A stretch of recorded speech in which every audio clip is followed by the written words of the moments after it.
निलेश गायवळ पुण्यातील कुख्यात गुंड ज्याने अनेक गुन्हे केले आणि पोलिसांच्या नाकावर टिचून परदेशात पळ काढला। गुन्हेगारी पार्श्वभूमी असलेला निलेश गायवळ परदेशात जाऊन शांत बसेल तर कसलं काय।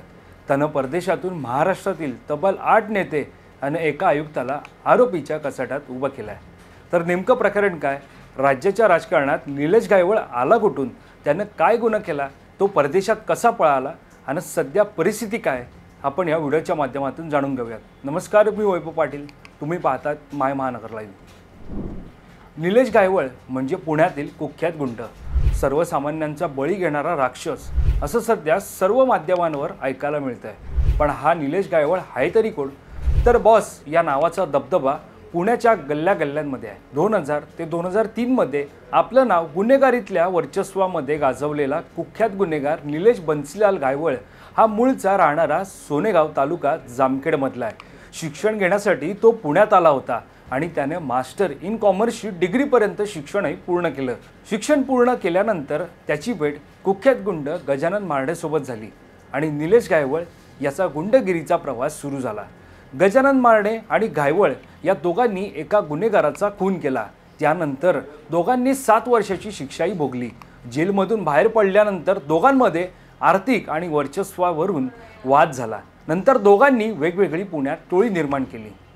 निलेश गायवळ याच्यावर पुण्यामध्ये हत्येचा प्रयत्न, बेकायदा शस्त्र बाळगणं, मारामारी करणं, परिसरात दहशत पसरवणं यासारख्या गुन्ह्यांची नोंद आहे।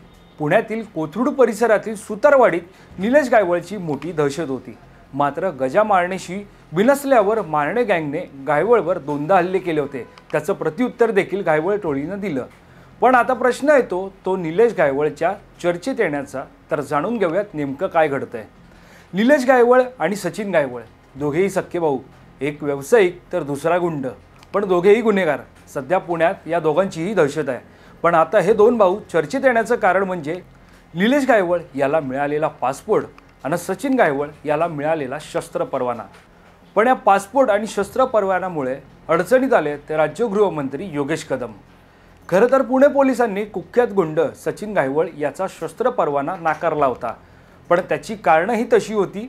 कारण सचिन गायवळ हा कुख्यात गुंड, त्यात जोड म्हणजे तो कुख्यात गुंड निलेश गायवळ याचा सक्का भाऊ, त्यामुळे पोलिसांनी त्याचा परवाना नाकारला। पण राज्य गृहमंत्री योगेश कदम यांनी सचिन गायवळ याला शस्त्र परवाना मंजूर केला। त्यामुळे विरोधी बाकावर असलेले शिवसेना ठाकरे गटाचे आमदार अनिल परब आणि सत्तेतील शिंदे गटात असलेल्या रवींद्र धंगेकर यांनी अनेक आरोप केले आहेत। शिवसेना ठाकरे गटाचे आमदार अनिल परब यांनी राज्य गृहमंत्री योगेश कदम यांच्यावर आरोप केले, तर शिवसेना शिंदे गटातील नेते रवींद्र धंगेकर यांनी मंत्री आणि भाजप नेते चंद्रकांत पाटील यांच्यासोबत काम करणाऱ्या समीर पाटील याच्यावर आरोप केलेत। त्यानुसार अनिल परब यांनी पुणे आयुक्तांनी सर्व तपास व चौकशा करून गायवळचा शस्त्र परवाना मागणारा अर्ज फेटाळला होता। परंतु गृहराज्यमंत्री योगेश कदम यांनी शिफारस पत्र देऊन पोलीस आयुक्तांना सचिन गायवळ याला शस्त्र परवाना देण्यास भाग पाडलं, असा आरोप अनिल परब यांनी केला। त्यावर मंत्री योगेश कदम यांनी खुलासा केला। त्यानुसार सचिन गायवळ याच्यावर 15 ते 20 वर्षांपूर्वी गुन्हे दाखल होते। 2019 साली न्यायालयाने त्याची निर्दोष मुक्तता केली। मागील 10 वर्षात त्याच्यावर एकही गुन्हा नाही। ही वस्तुस्थिती लक्षात घेता त्यांना शस्त्र परवाना देण्यात आलाय। शस्त्र परवान्यासाठी अर्ज करणाऱ्या व्यक्तीचा अर्ज वैयक्तिक असतो। त्याचा भाऊ कोण, नातेवाईक कोण पाहिलं जात नाही, त्या व्यक्तीचं चारित्र्य पाहिलं जातं, असा खुलासा योगेश कदमांनी केला। तर शिंदे गटातील नेते रवींद्र धंगेकर यांनी अप्रत्यक्षरित्या भाजप नेते चंद्रकांत दादा पाटील यांच्यावर निशाणा साधलाय। त्यानुसार कोथरूडमधील गुंड निलेश गायवळ हा बनावट कागदपत्रांच्या आधारे पासपोर्ट बनवून परदेशी पळून गेला। गायवळला पळून जाण्यासाठी सरकारमधील काही नेत्यांनी मदत केल्याचा आरोप धंगेकरांनी केला। धंगेकर यांनी देखील या प्रकरणामध्ये मंत्री चंद्रकांत पाटील यांच्यावर टीका केली। पाटील यांच्या ऑफिसमध्ये समीर पाटील नावाचा एक व्यक्ती असून तो निलेश गायवळ याच्या संपर्कात आहे। तोच मिनी चंद्रकांत दादा पाटील म्हणून वावरत असल्याचा आरोप धंगेकरांनी केला।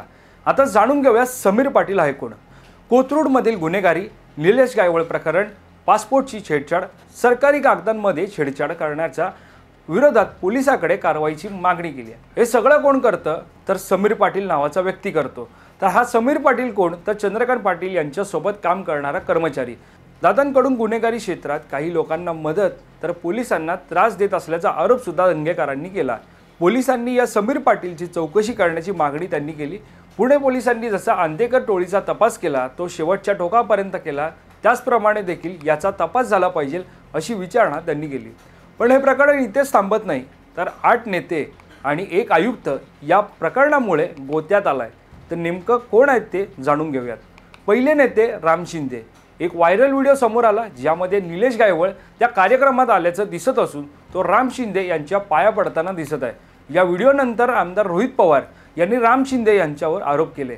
रोहित पवारांच्या आरोपांनुसार गायवळ हा राम शिंदेंच्या जवळचा व्यक्ती आहे। शिंदेंनी निवडणुकीसाठी गायवळचा वापर करून घेतला। गायवळला शस्त्र परवाना पाहिजे होता, त्यावेळी त्याने राम शिंदे यांना सांगितलं असावं, मग राम शिंदे यांनी योगेश कदमांना शस्त्र परवाना देण्यास सांगितलं असावं, असा आरोप रोहित पवारांनी केला आहे। दुसरे नेते संतोष बांगर। रोहित पवारांनी या प्रकरणी दुसरा आरोप हिंगोलीचे शिंदे सेनेचे आमदार संतोष बांगर यांच्यावर केला आहे। संतोष बांगर यांनी निलेश गायवळ याला मदत केली, परदेशात पळून जाण्यासाठी मदत केली, असा रोहित पवारांनी आरोप केला आहे। तिसरे नेते तानाजी सावंत। रोहित पवारांनी शिंदे सेनेचे आमदार तानाजी सावंत यांच्यावर आरोप केला आहे। निलेश गायवळ हा पुण्यातून नाही तर गुजरातच्या अहमदाबाद शहरातून पळाला। त्याला पळवण्यासाठी तानाजी सावंत यांच्या कुटुंबातील लोकांनी मदत केली। तानाजी सावंतांच्या कुटुंबातील व्यक्ती यामध्ये सामील असल्याचा आरोपही रोहित पवारांनी केला आहे। चौथे नेते स्वतः रोहित पवार। एकीकडे आरोप होत असताना निलेश गायवळ हा रोहित पवार यांच्या आईसोबत एका कार्यक्रमात दिसला। रोहित पवारांची आई भाषण करत असताना गायवळ बाजूला बसल्याचं दिसतंय। तर भाजप प्रवक्ते नवनाथ बन यांनी रोहित पवार आणि निलेश गायवळ यांचा फोटो समोर आणत त्यांच्यावरती आरोप केले। पाचवे नेते योगेश कदम। गायवळ प्रकरणावरून ठाकरेंच्या सेनेचे आमदार अनिल परब यांनी गृहराज्यमंत्री योगेश कदम यांना कोंडीत पकडत त्यांच्यावर आरोप केलेत। त्यानुसार गृहराज्यमंत्री योगेश कदम यांनी शिफारस पत्र देऊन पोलीस आयुक्तांना सचिन गायवळ याला शस्त्र परवाना देण्यास भाग पाडलं, असा आरोप अनिल परब यांनी केला आहे। सहावे नेते चंद्रकांतदादा पाटील। चंद्रकांतदादा पाटील यांच्यासोबत निलेश गायवळ उभा असल्याचा फोटो व्हायरल झाला, त्यावरून शिंदे सेनेतील नेते रवींद्र दंगेकर यांनी आरोप केले आहेत। सातवे नेते सुरेश धस। सोशल मीडियावर एक व्हिडिओ व्हायरल झाला ज्यामध्ये निलेश गायवळ हा एका स्टेजवर भाजप आमदार सुरेश धस यांच्या बाजूला बसल्याचं दिसत आहे। आठवे पुणे पोलीस आयुक्त। पुणे पोलीस आयुक्तांनी परवाना देताना पडताळणी केली नाही का, असा सवाल आता उपस्थित होत असून कोणाच्या दबावाखाली हा परवाना दिला, असाही सवाल आता उपस्थित केला जातोय। असे एकूण 8 नेते आणि 1 पोलीस आयुक्त या प्रकरणामुळे अडचणीत येण्याची शक्यता वर्तवली जाते। पण आता सर्वांचं लक्ष लागलं ते गृहमंत्री देवेंद्र फडणवीस यांच्याकडे, कारण वकिली पार्श्वभूमी राज्याचे मुख्यमंत्री तथा गृहमंत्री या प्रकरणी काय निर्णय घेतात हे पाहणं महत्त्वाचं ठरणार आहे। तुम्हाला या माहिती संदर्भात काय वाटतं हे आम्हाला कमेंट करून नक्की कळवा आणि या संदर्भातली अधिकची माहिती जाणून घेण्यासाठी तुम्ही माय महानगर लाईव्हला सबस्क्राईब करायला विसरू नका। धन्यवाद।